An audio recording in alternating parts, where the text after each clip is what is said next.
The correct option for free expansion of an ideal gas under adiabatic condition is.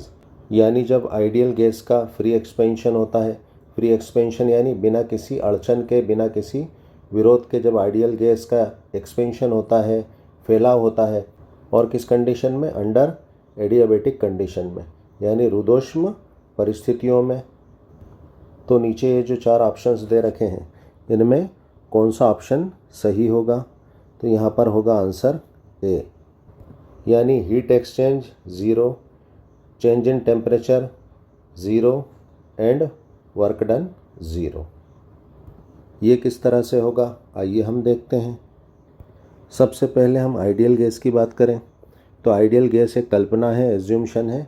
Ideal gas world में होती ही नहीं है, क्योंकि ideal gas के जो मॉलिक्यूल्स हैं उनको 0 माना जाता है, क्योंकि ऐसा माना जाता है कि जो आइडियल गैस के जो मॉलिक्यूल्स हैं वो जगह नहीं घेरते, वॉल्यूम नहीं घेरते, जबकि ऐसा संभव ही नहीं है, इम्पॉसिबल है, क्योंकि कोई भी गैस है उसके मॉलिक्यूल होते हैं और वो मॉलिक्यूल्स जगह घेरते हैं।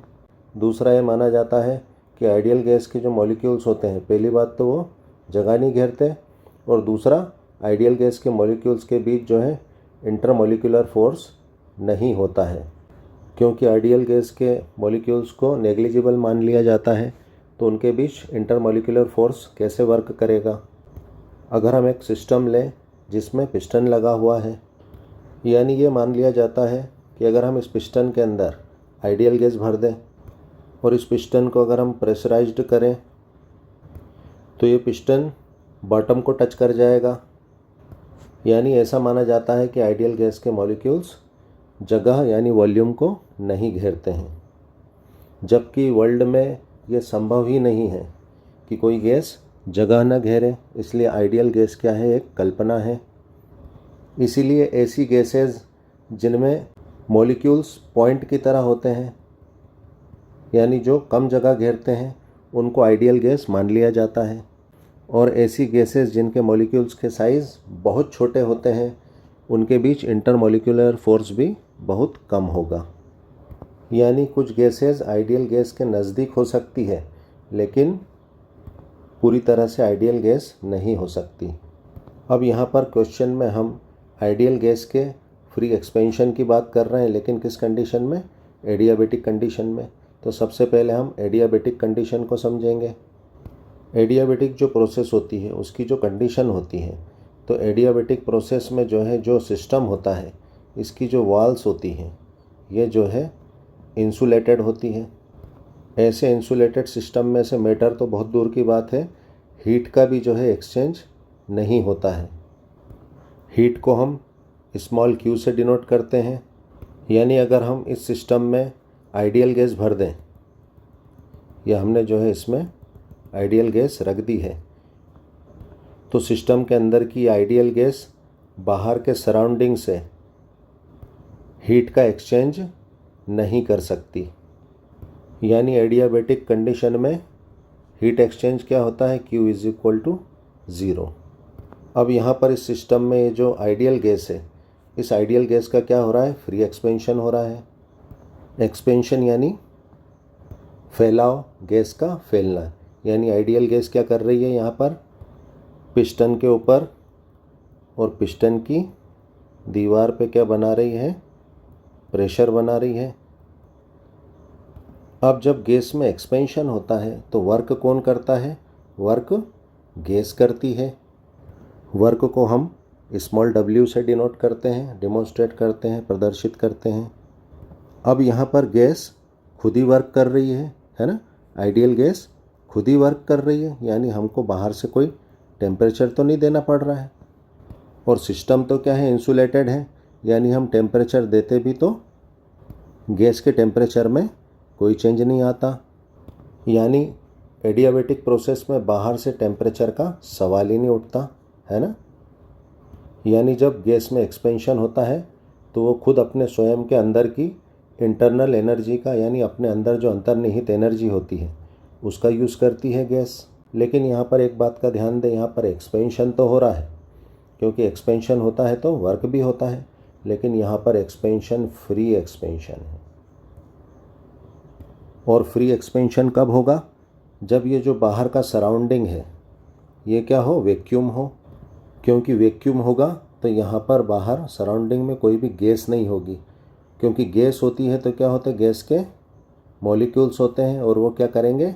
इस पिस्टन के ऊपर प्रेशर लगाएंगे, और गैस का जब प्रेशर इस पिस्टन पे होगा तो अंदर की आइडियल गैस को प्रेशर के अपोजिट वर्क करना पड़ेगा। तो यहाँ पर बाहर वैक्यूम है, यानी यहाँ पर कोई भी गैस अवेलेबल नहीं है, यानी आइडियल गैस को किसी भी गैस के अपोजिट यहाँ पर वर्क नहीं करना है, पहली बात। दूसरी बात, ये जो पिस्टन है इसको वेटलेस लिया जाता है, जबकि ऐसा संभव नहीं, यानी जितने लाइट वेट का होगा हम उसी का यूज़ करेंगे, ऐसे पिस्टन को जो कि लाइट वेट हो। वैसे 100% फ्री एक्सपेंशन अगर हम चाहते हैं तो इसका कुछ भी वेट नहीं होना चाहिए, लेकिन वर्ल्ड में, दुनिया में ऐसा संभव ही नहीं होता है कि कोई चीज़ वेटलेस हो, यानी हम कम से कम वेट वाला पिस्टन यहाँ पे यूज़ करेंगे। और ये पिस्टन क्या होना चाहिए?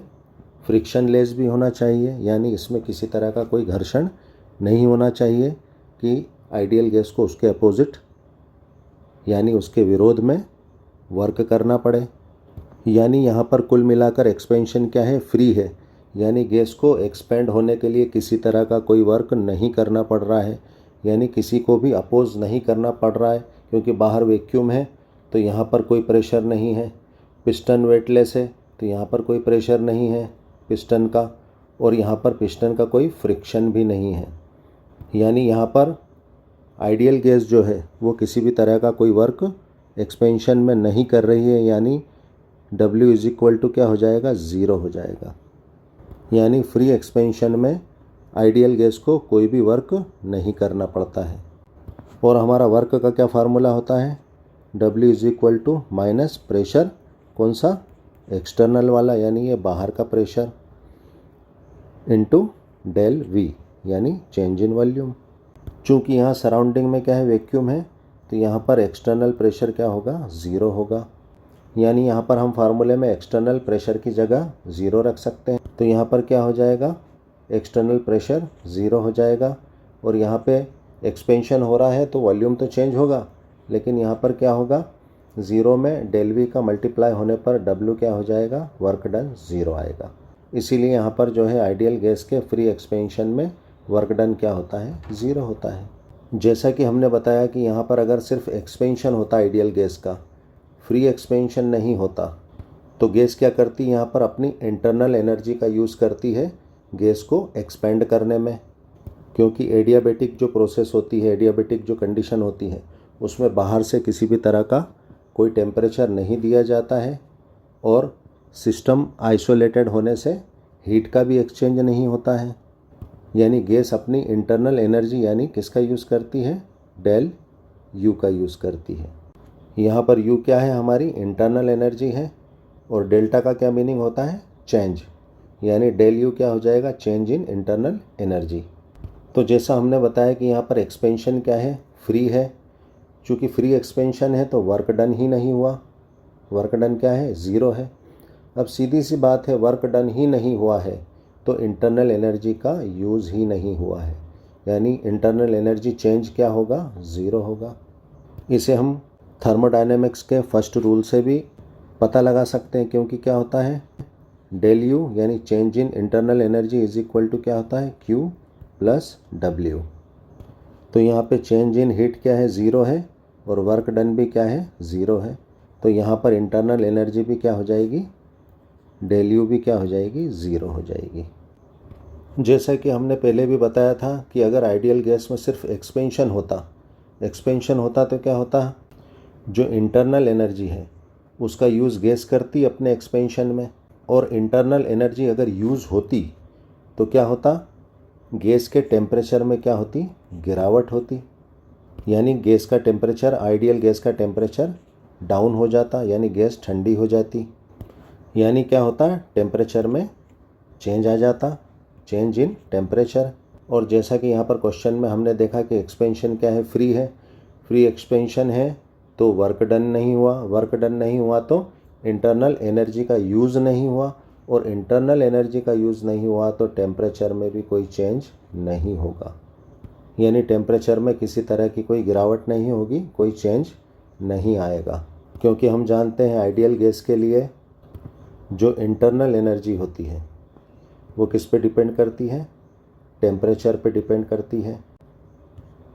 क्योंकि जैसा कि हमने बताया था कि आइडियल गैस में जो मॉलिक्यूल्स हैं उसको हम पॉइंट की तरह मान लेते हैं और इनके बीच कोई इंटरमॉलिक्यूलर फोर्सेस नहीं होते हैं, तो हमें जो है टेम्परेचर का यूज़ इंटरमॉलिक्यूलर फोर्सेस को ख़त्म करने में नहीं करना पड़ता।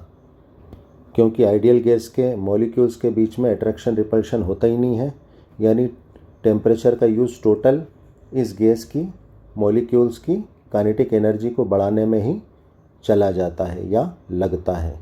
और हम जानते हैं कि गैस की काइनेटिक एनर्जी और पोटेंशियल एनर्जी को ही हम क्या कहते हैं, इंटरनल एनर्जी बोलते हैं। इसीलिए आइडियल गैस के लिए इंटरनल एनर्जी टेम्परेचर के लिए डायरेक्ट प्रोपोर्शनल होती है, यानी समानुपाती होती है। तो यहाँ पर क्या हो जाएगा, del U is equal to n क्या होते हैं, गैस के नंबर ऑफ मोल्स होते हैं, सी वी क्या होती है, हीट कैपेसिटी होती है गैस की, यानी ऊष्माधारिता। यानी किसी बॉडी का, किसी मैटर का टेम्परेचर 1 डिग्री सेंटीग्रेड बढ़ाने के लिए जितना टेम्परेचर उस बॉडी को, उस मैटर को देना पड़ता है, वो क्या होती है, उस मैटर की, उस बॉडी की हीट कैपेसिटी होती है। यानी हीट कैपेसिटी उस मैटर या बॉडी की क्या होती है, फिजिकल प्रॉपर्टी होती है। तो यहाँ पर आइडियल गैस के लिए डेल यू क्या है, 0। तो यहाँ पर फार्मूले में हम डेल यू की जगह 0 रख देते हैं। यह हमने डेल यू की वैल्यू 0 रख दी है। तो यहाँ पर क्या हो जाएगा, del T is equal to 0 by n C V. तो यहाँ पर 0 में एन सी वी का डिवाइड करने पर क्या हो जाएगा, टोटल वैल्यू 0 आएगी। यानी यहाँ पर हमने थ्योरेटिकल भी देख लिया कि आइडियल गैस के फ्री एक्सपेंशन के लिए डेल टी क्या होता है, टेम्परेचर में चेंज 0 होता है। और हमने यहाँ पर फॉर्मूले में भी वैल्यू रख के देख लिया कि डेल टी क्या होगा, आइडियल गैस के फ्री एक्सपेंशन के लिए 0 होगा। तो यहाँ पर हमने क्या क्या देखा कि एडियाबेटिक कंडीशन में आइडियल गैस के फ्री एक्सपेंशन के लिए heat exchange 0, work done 0, internal energy में चेंज 0, टेम्परेचर में चेंज 0 होता है। यानी यहाँ पर हमारा आंसर होगा A. Thanks for watching. Video को लाइक कर देना, फटाफट सब्सक्राइब करो।